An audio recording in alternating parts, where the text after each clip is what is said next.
When we meet with youth with our individual program and these youth alerts, they rightfully so say, where are the jobs? 20% unemployment here, 20% unemployment there. Well, the business community does care. We believe everybody cares. And for proof of that, our next speaker is from Brown-Forman, who is one of the most respected businesses here in Louisville, who works with the community and works.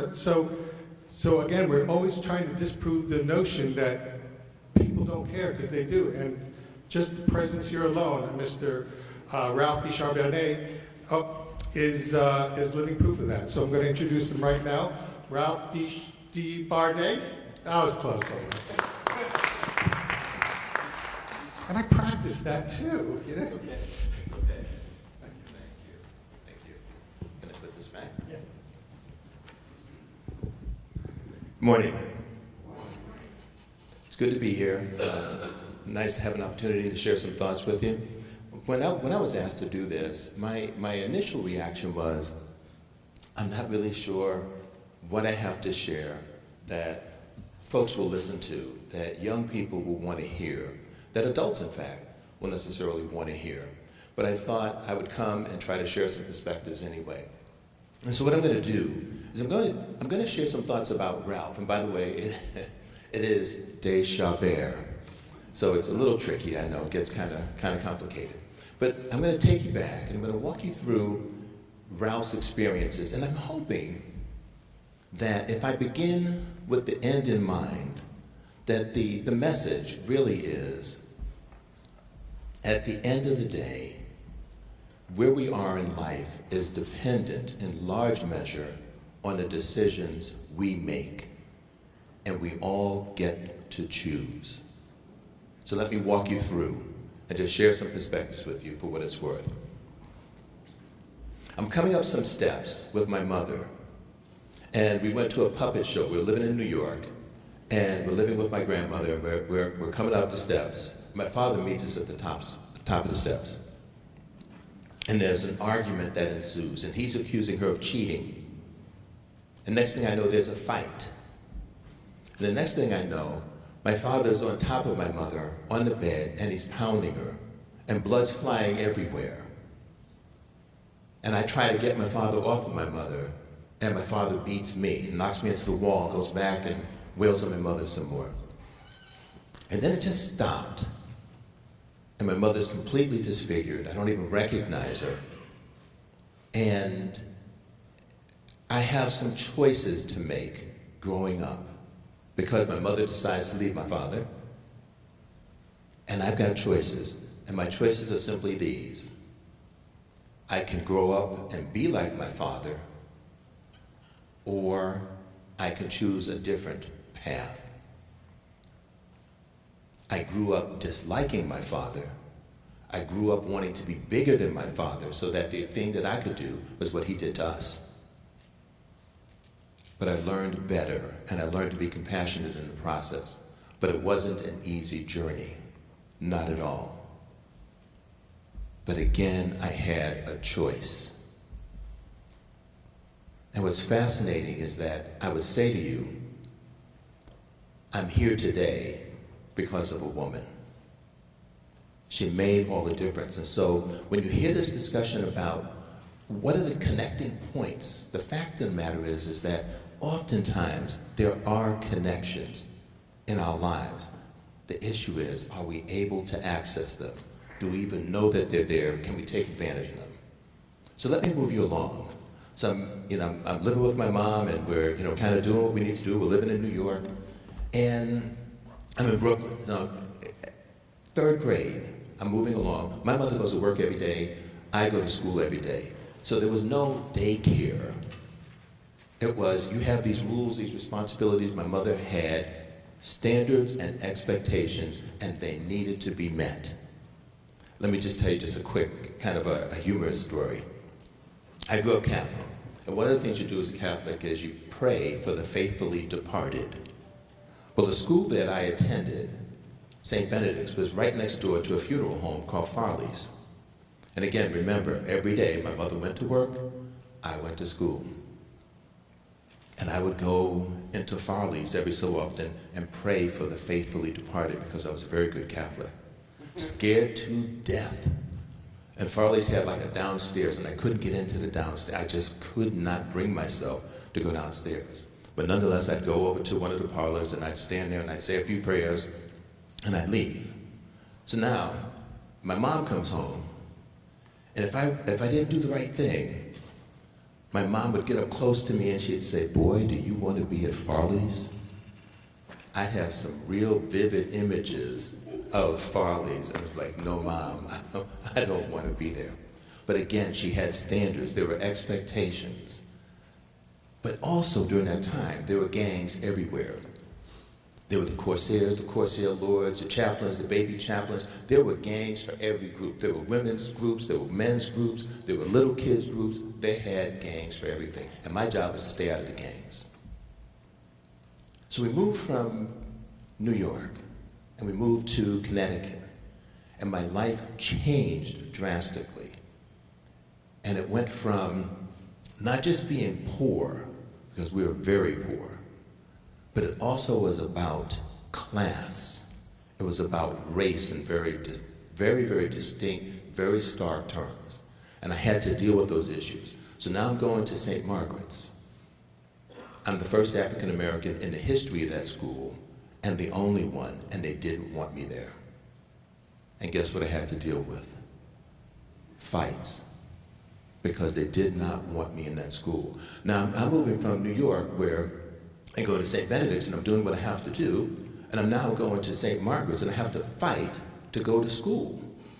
I went from being an A student to a DF student because I hated school. I didn't want to be there. I hated every aspect of it. And when I went to school, I was an N. When I came home in the neighborhood, I was an uppity N. I had no place to be safe. I was fighting at school and fighting back at home. And I didn't know what to do with myself. And then I went and I decided I would try to play baseball. Never had played baseball in my life.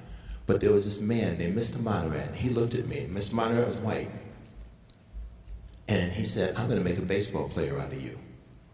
And it was fascinating because I thought I hadn't really planned on doing that. I just wanted to be a part of something. I wanted to belong. Because what was happening is the gang influences in Connecticut were there, very real. The gang influences around us were, I think, phenomenal. But the pressure to be something other than who we were was even greater. The pressure on us as young men was to do what? To get in the pants of some young woman. We all wanted to marry someone that was a virgin, but everybody was working very hard to make sure that there were no virgins available. Okay?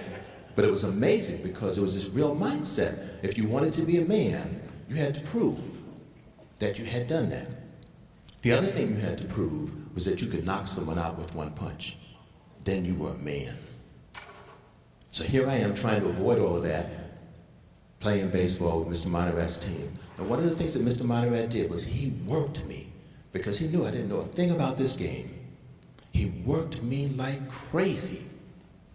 Ran with me, pitched like crazy, worked awfully hard, and taught me how to be a very good second baseman. But what was intriguing and more important is Mr. Monterey would pack me up in his little station wagon and bring me home. It wasn't safe for Mr. Monterey to be in my neighborhood. But Mr. Monterey would never, ever just drop me off at the apartment. He would walk me up and into the apartment. I was always embarrassed because when you live in poverty, which is what I did, with rats and mice and roaches, it was absolute filth. When you live with that, one of the things you don't want to do is have a Mr. Monterey come and walk you home. Because as I'm sure some of you know, what happens is, I call them the Gray Brothers, but the mice and the rats, you know, at night, they kind of show up. But the Brown Brothers are indiscriminate. They just kind of show up anytime, falling off of ceilings or whatever. And so you're standing there talking and putting them, you know, kind of crunching a few things. But, you know, I was embarrassed. Mr. Monterey did not care. What Mr. Monterey cared about was making sure that I got home safe. even putting himself at risk. Mr. Monterey had standards, and Mr. Monterey cared. That taught me something. And the message that he taught me, and what I'd like to give you, is he taught me, as did my mother, care enough to be demanding. He made demands. He did not make excuses for me. He made demands of me, and he made demands of everyone else just like he did of me. And what was intriguing, it was the first time in the history of St. Margaret's that we won the city championship, and it was the only time they won the city championship. I don't even think St. Margaret's exists anymore. But nonetheless, it taught me an awful lot. But there's also this pull to the gangs. And the pull was very powerful. Why?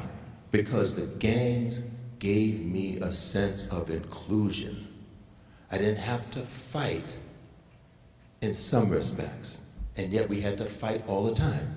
So here we are now in Waterbury, Connecticut, going to New Haven, going to Bridgeport, going to a lot of other places to do what? Have gang fights with other black groups. When I think back on it today, there are times when I wonder, did somebody call and make an appointment? And how was it that the folks in, Danbury or wherever we were, how did they know that we were even coming?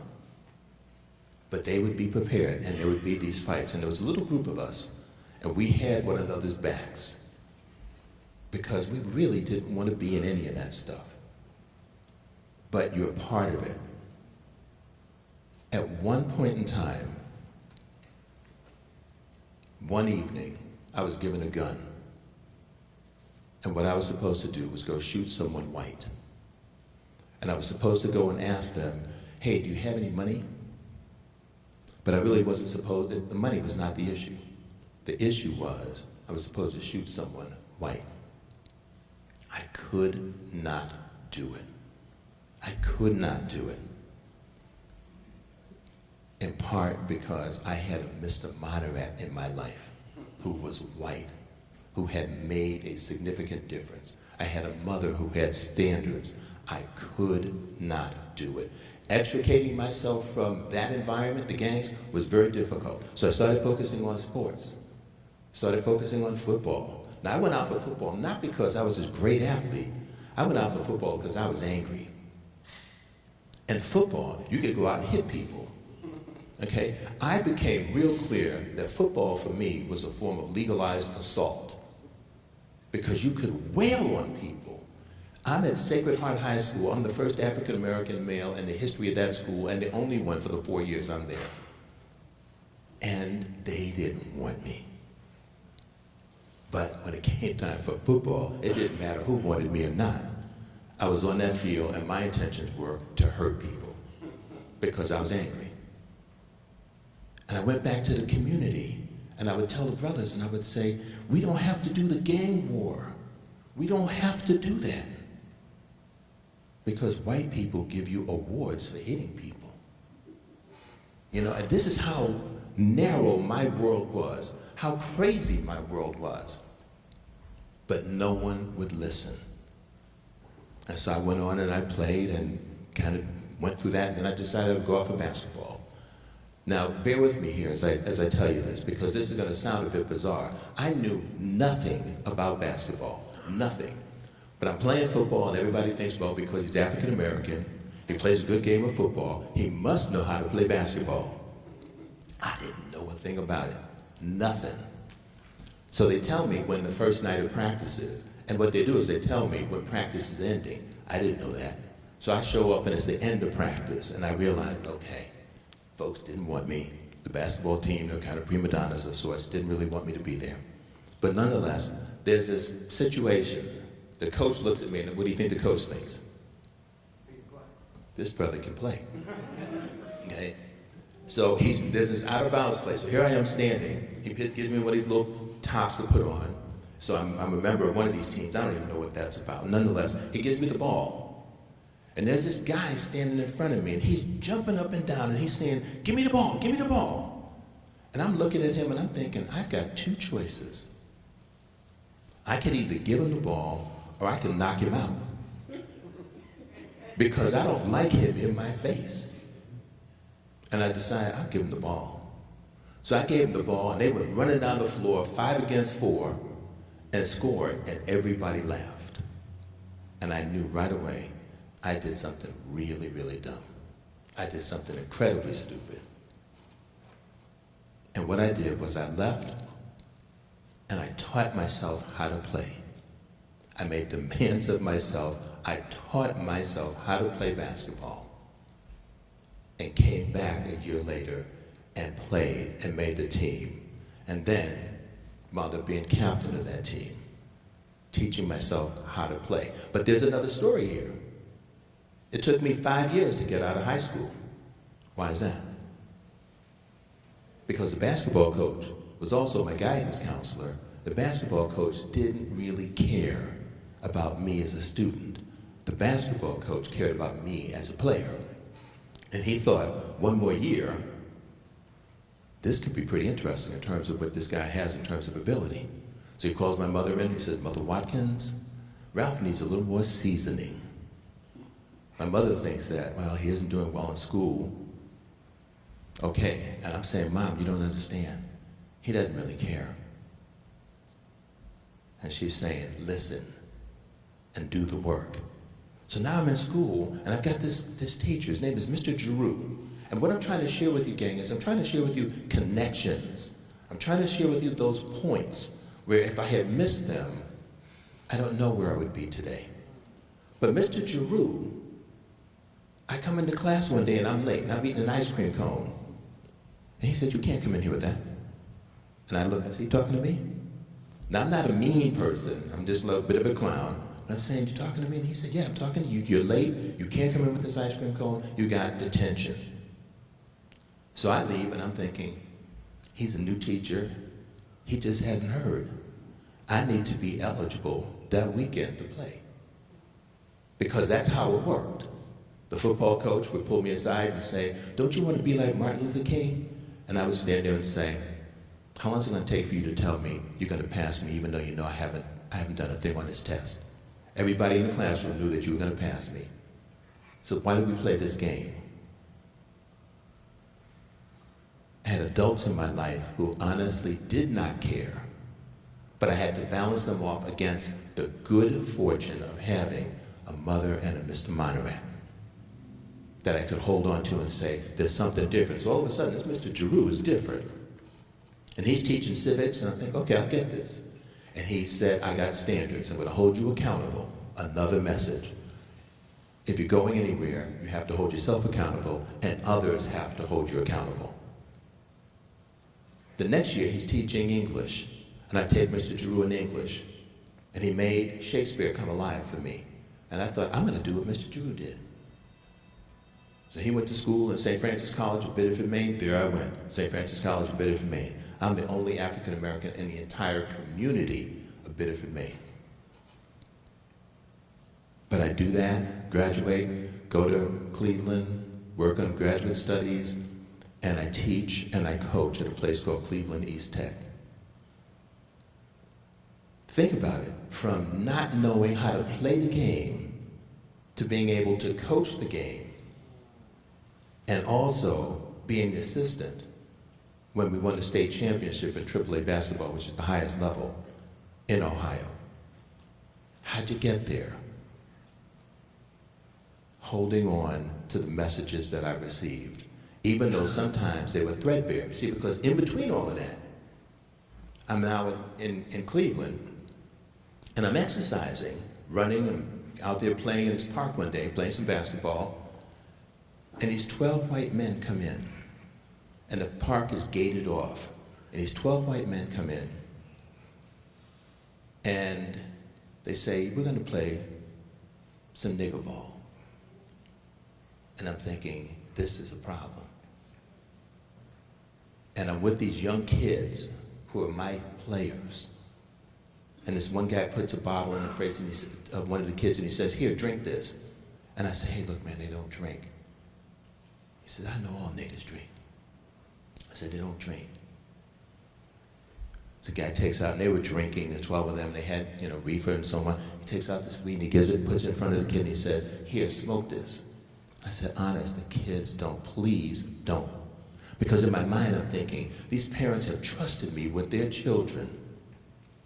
I've got these 5 boys, and I don't know what's going to happen with these 12 men. And I said, they don't. They said, all niggas smoke. So he said, you know what, I know. He says, I know what niggas do. All niggas box.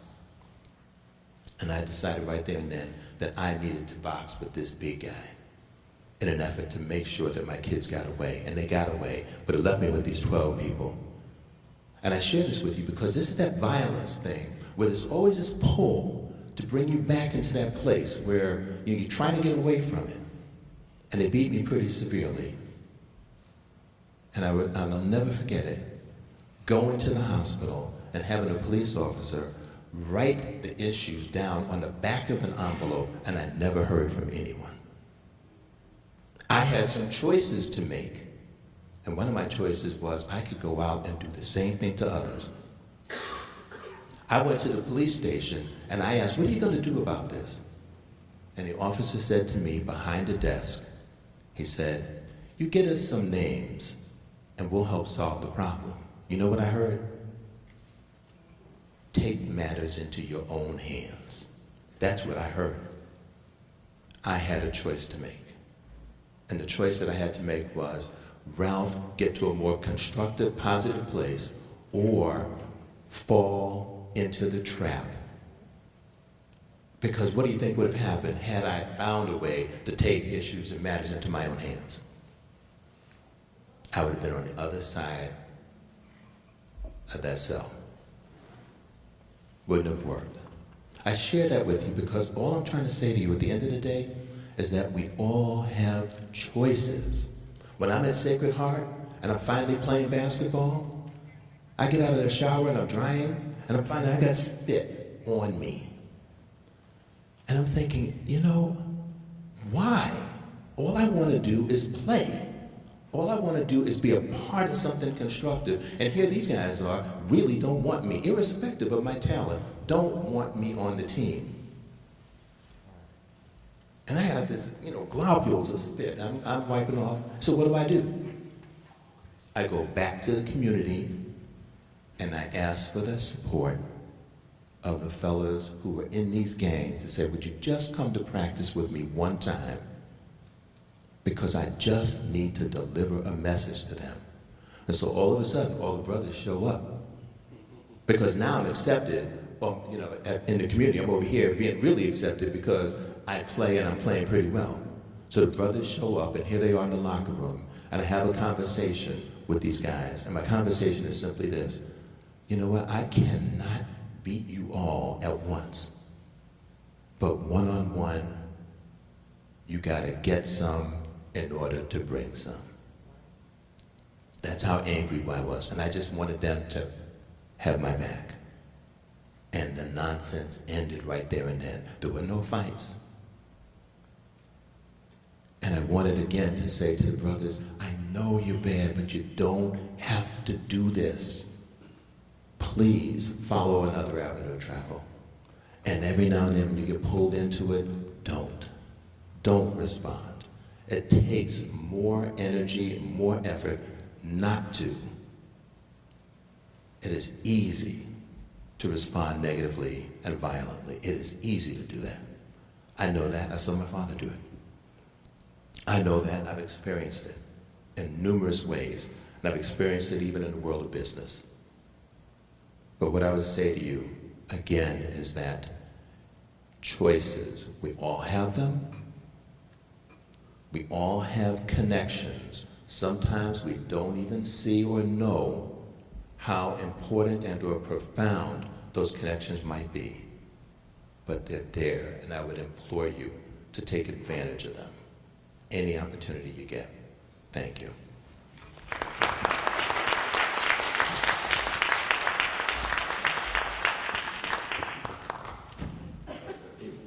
That was great, thank you. Could you repeat it all though for me just one time? I always got 2 questions. First, is there any questions from the audience? Not that I can even see out there. But again, what we hear a lot of is, you don't know what it's like in my world. You've lived in their world. What do you say to them that have that as excuse that, leave me alone, you can't help me, you don't know what it's like in my world? What would you say to them? The one thing that I would say is, you know, I would work hard not to try to prove to you what my black credentials are. My experiences have been. I don't want to sit and talk to you about what it was like opening up, cleaning out the rat traps in the morning to find out whether or not I could eat the cereal before the rats ate it. Picking up the box and finding the stuff falling out because they've been in it. Don't want to go there. The only thing that I can say is that, you know, it's important to pursue academic excellence. Be good and be a good student, and it makes a difference. You may not believe it, but I think I'm a walking manifestation of it. Pursue excellence, no matter what it is. And if it's academic excellence, even better, but pursue excellence. Okay, I got one more question, I'll let you go. You hear a lot in the news that there's no American dream anymore, you can't succeed. I don't know if it's true or not, but I mean, here you are with a huge company, very successful company, a really community-minded company. I mean, can you tell youth that there is opportunity out there and there is a path out? There's no question.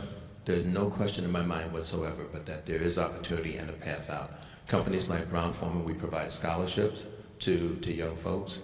Ms. Lynn will talk about the Black Achievers, and we certainly support that particular program. But we have a number of different programs. We support engineers at the University of Louisville. You name it, there are a lot of different points of entree. And what I would say to you, again, this is that recognize the connections. Companies do support young people in numerous ways. Know it, leverage it, because it can make a huge difference. I mean, there are internships, we provide them at Brown-Forman. You know, we provide them in other parts of, you know, not just Louisville, we provide them in other cities around the country. I would say it's there, it's real. Take advantage of it. You're welcome. You're more than welcome. Thank you so much. Well, I wish I could have that old tattooed here. All the times I've heard that question. Thank you so much.